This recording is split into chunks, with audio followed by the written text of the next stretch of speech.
Sakit pinggang ada masalah urat sciatica. Biasanya dia dari pinggang ini lengur sampai peha, betis sampai tapak kaki.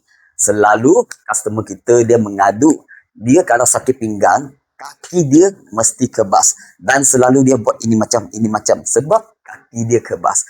Lepas tu, master akan urut dekat bahagian pinggang sini. Pinggang ini paling penting. Selepas urut pinggang, dekat bahagian punggung ini, ngam-ngam ini ya, hip joint punya tempat lah. Ini adalah ada satu joint dekat sini. Kita kena urut banyak-banyak dalam. Ini tempat. Selepas urut, kita kena gunakan ini ibu jari untuk urut tau.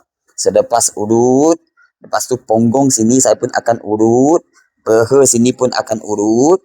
Dan ini betis pun akan urut sampai ke tapak kaki kita pun urut. Ini satu baris ini adalah urat sciatica. For the word, kalau nak urut, boleh datang ke SK Wellness Meru Ipoh berhadapan dengan Maidin.